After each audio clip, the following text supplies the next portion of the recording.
This is the Ask Faleskini podcast, where the modern economy is discussed from a skeptic's perspective. Mr. Faleskini helps you distinguish what is sustainable in our economy and what isn't. Not everything that glitters is gold, and not all mud is dirty. The podcaster Mr. Faleskini provides no-nonsense advice. He had it all, lost it all, went bankrupt multiple times, and is now attempting to come back from zero with sustainable growth. There are numerous coaches and preachers on the internet that preach about positive thinking and how life is all roses if you just care to see it that way. Well, Mr. Faleskini is definitely not one of them. We recommend you ask Faleskini to keep it real. He discusses the darker side of the current economic reality, the side that's more important for your personal and business finance. His first intention is to help you keep what you already have. Not to be a complete party pooper, Mr. Faleskini will also hint at the earning opportunities in the economy today. In order to please the almighty algorithm, please like, share, and subscribe. And now it's time to start taking notes. The mic goes to the podcaster, the one and only Mr. Faleskini. Thank you, Taylor.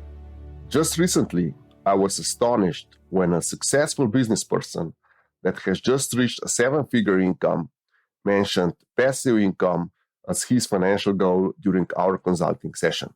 As far as my financial education is concerned, I have been working with professors, tutors, and mentors from US, UK, and Switzerland for a better part of the last 3 decades. And nobody would ever mention passive income as part of personal or corporate finance. Regardless of the number of all investment meetings I've attended all over the globe, nobody would ever mention passive income in a meeting. So here I am, recording this bonus episode to communicate to the world about the passive income myth. Let's dig right into the theory and definitions. The passive income myth has taken internet by storm. As a seasoned financial expert, I'm repeatedly astonished by the percentage of people that believe the passive income myth. The theory goes that there are certain investments that will generate income by you doing nothing. So you will have either monthly, either yearly, or quarterly income by doing nothing. You will just be passive and you will get the income. I could never understand how well-educated people are spreading this myth. Of course, I have in mind people with good intentions here. So let me continue and explain why passive income myth is so sacrilegious. Because you have to deny common sense, all modern science, all definitions, and traditional religions in order to believe in passive income. Passive income is a contradiction in terms. Let me explain why by using definitions for all the terms used or utilized when talking about passive income. So let's start with passive.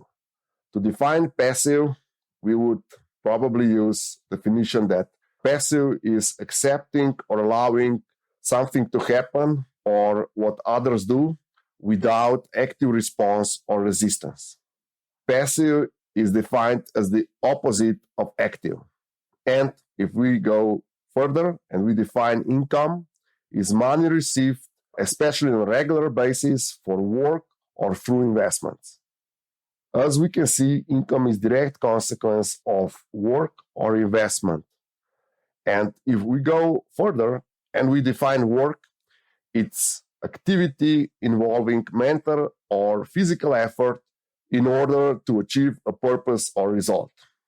And if we go further and define investment, that is the second possibility to generate income through investment. Investment is defined as the action or process of investing money for profit. So it's defined as action, not as inactivity. So you cannot be passive in your investment. So it is impossible to initiate action without activity or by being passive. So income demands either work or investment. And both of these demand some action from your side. Either you have to invest money or you have to work for money. It is never passive. And next time you hear a so-called expert talking about passive income, you now know that there is no passive income. All definitions are against passive incomes. So the best thing to do when you hear someone talking about passive income is, if you are watching it on YouTube, just skip that video. If you are reading an article, just skip that article and go away. As we have proven, all definitions show that the passive income is not possible. The amount of activity needed in order to achieve desired income might vary a lot, but one is certain: there is no income without activity. So passive income is a theoretical improbability. Let me share my personal experience. I come from a family where everyone has a property that is fully paid and rented out, government bonds, blue chip shares, savings accounts, shares in companies that are not public. All these assets are often used in passive income internet propaganda. However, none of my relatives ever referred to them as passive income or assets that would generate passive income, because it was clear to me from a very early age that companies without supervision, they do not perform well. If you have property, you have to invest in property, you have to take care of the tenants, you have to collect the rent, you have to pay all the taxes regularly. And if you have government bonds, you have to check when the coupons are due so that you get money on your account. And if you don't get money, you have to take some action that the money is transferred to you. If you have a blue chip shares, you have to check how these companies are performing and just sell them off if they are not performing well. If you have large saving accounts, you need to understand how your bank is doing so that you know that the money is safe with them and that you will get it out. And if there are limits to the amounts that is insured with a third party, then you should not go over that limit with your account and similar. So it is a lot of work, even if the assets often mentioned as passive income or assets that could generate passive income, this income is not passive. These investments are really reliable. And in the last 100 years, they proved to be almost bulletproof, except for some inflation adjustments and similar. However, they are not passive. You have to be involved, you have to work, and you have to take control and understand your assets and how they perform and what is the maturity of the assets and how all this stuff around this work. Especially if you go in buy to rent, there are laws that are changing all the time. The places that are old needs to be refurbished. The tenants need to be reminded to pay the rent. All insurance have to be paid. And of course, you have to struggle to get better rent every 5 or 6 years because the prices are just increasing all over the market. Even if passive income is not possible, there are multiple opportunities to drastically decrease one person's activity needed to generate income. The 3 most used ways are optimization, automatization, and outsourcing. These 3 tackles only the issues on how to reduce activity in order to achieve the desired income. Let's not forget that in life, what you do is often more important than how you do it. Let me finish this episode by repeating the most important facts regarding passive investments and commenting on them. If you have listened to the podcast until here, you now know that passive income is not possible.